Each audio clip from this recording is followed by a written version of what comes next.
देखो मेरे बच्चों, किस किस के घर में दीपक जलता है? अच्छा बेटा, क्यों जलाती है दीपक? बोलो, क्या होगा भगवान को दिया कर? शायद भगवान के घर में घी कम है इसलिए तुम डाल रही हो, कि भगवान के घर में अंधेरा है तो क्या रोशनी कर दे? देखो, देवलोक में अंधेरा होता ही नहीं है। देवलोक में अंधेरा उजाला है क्या? बात सदा क्या है? तो आप क्यों रोशनी करते हो? आहा हा, कितना सुंदर बात है, ताली बजाओ।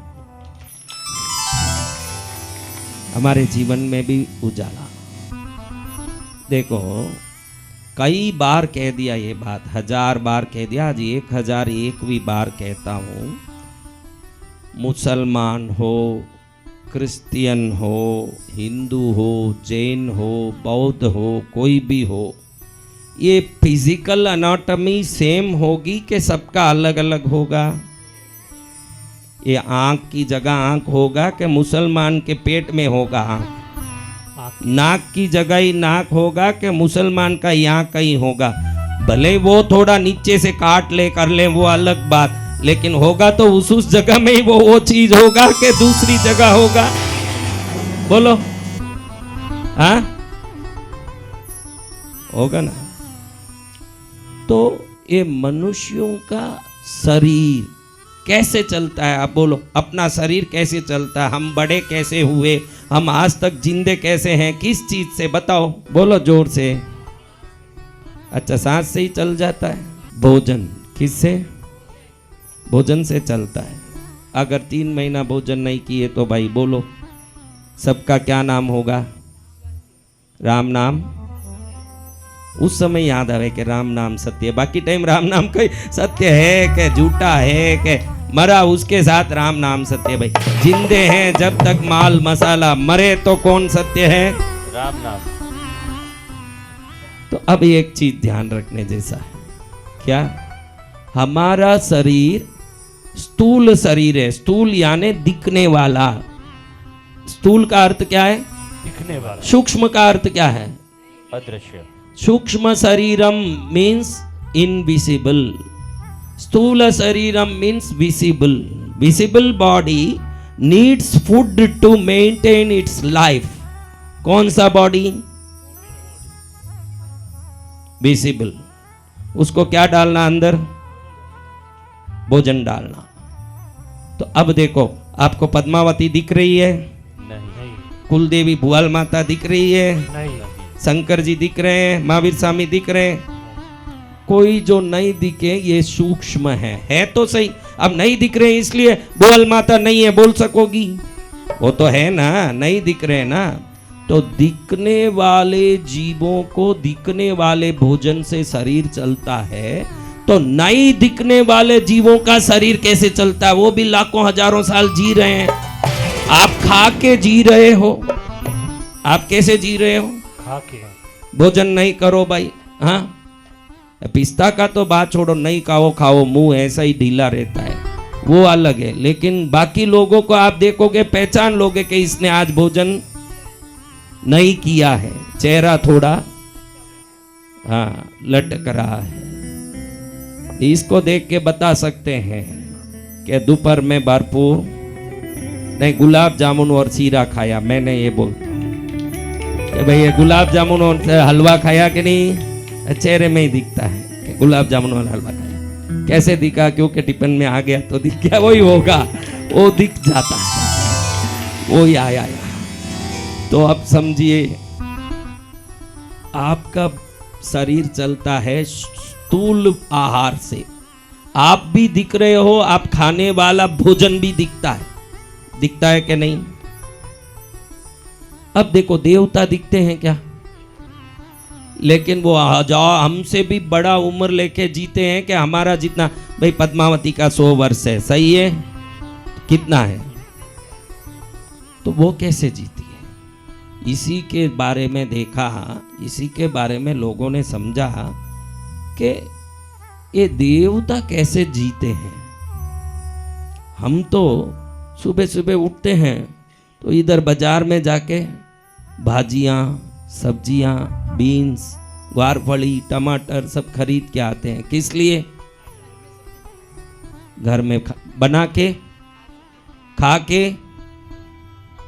जी सके, बनाएं खाएं और खाने से जी जिए। तो ये देवता कैसे जीते हैं? ऋषि मुनियों ने देखा।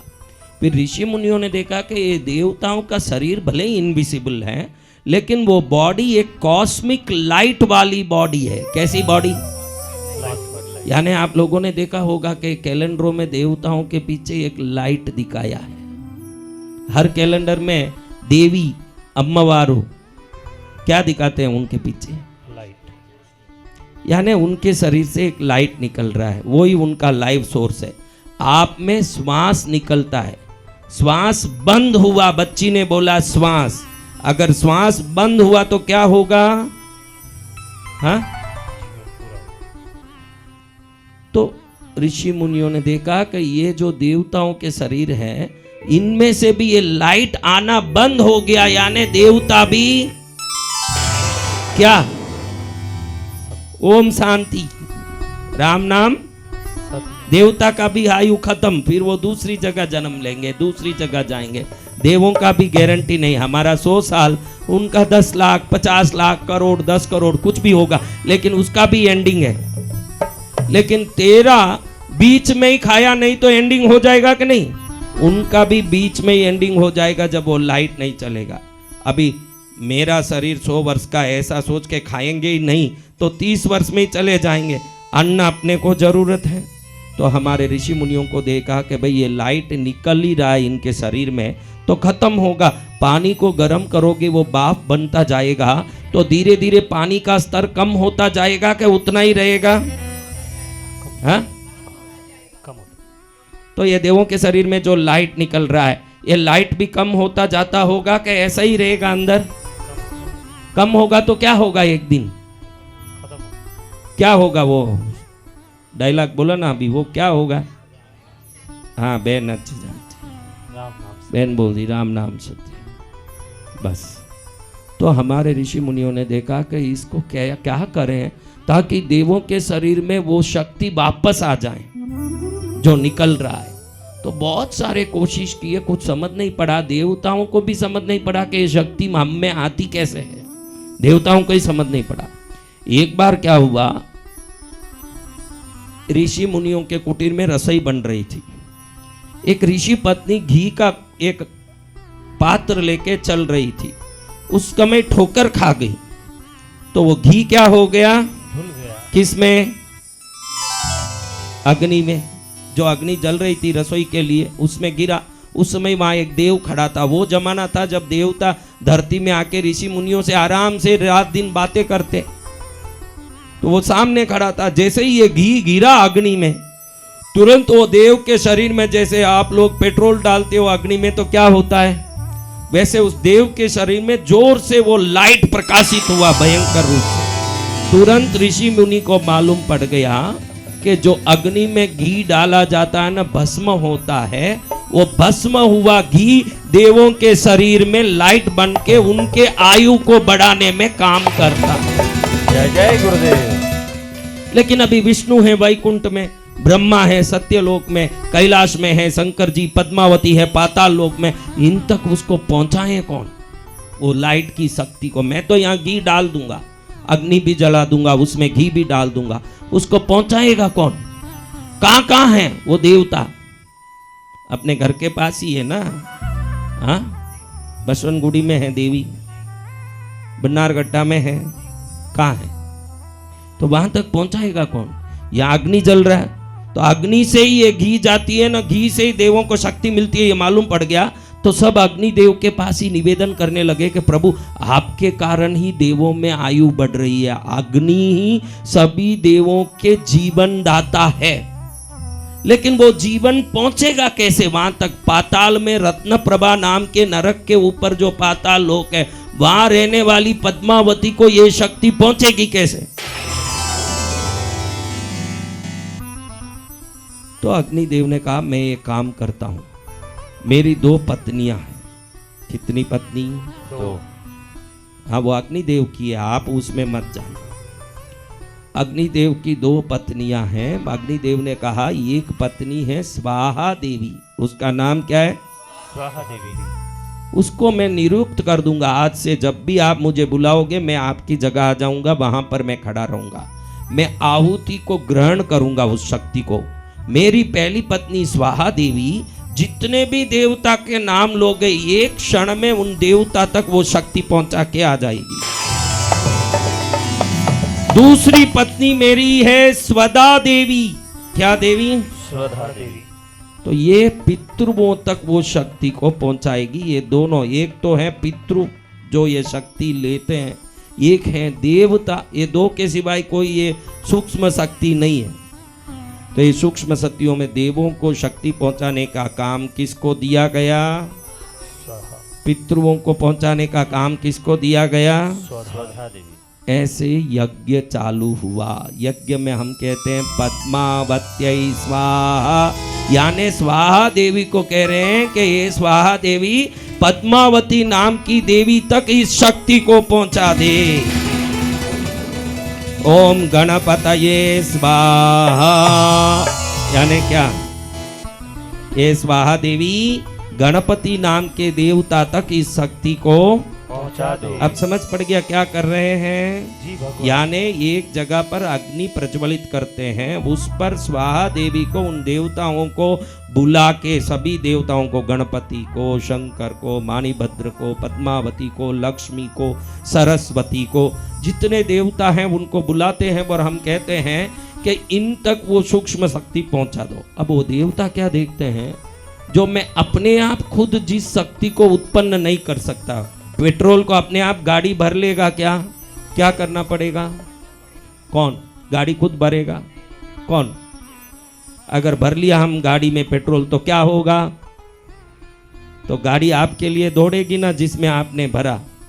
तो देवता भी देखते हैं कि इन्होंने अपनी गाड़ी में पेट्रोल भर दिया तो इनके लिए दौड़ो जिन्होंने पेट्रोल भरा। समझा ना? तो यज्ञ करने का अर्थ है देवताओं को वो बल देना जिस बल से उनकी आयु शक्ति तेज बढ़ जाए। बदले में ऋग्वेद में इंद्र कहते हैं, मनुष्य भूलोक के प्राणियों, आपने मुझे यज्ञ हविष्य द्वारा तृप्त करके शक्ति दी, बदले में मैं भूलोक में समय पर बरसात सुख धन की वर्षा करूंगा। ऐसे ऋग्वेद में उल्लेख है। इंद्र कहते हैं, इंद्र बरसात के देवता हैं। किसके? बरसात के। समय पर बारिश दूंगा, समय पर फसल उगे ऐसे करूंगा, व्यापारियों में व्यापार दूंगा, लोगों में मंगल करूंगा, घर में शांति करूंगा। क्यों करूंगा? क्योंकि तुमने मेरी शक्ति बढ़ाई, मैं तुम्हारी शक्ति बढ़ाऊंगा। ये क्या है? गिवन,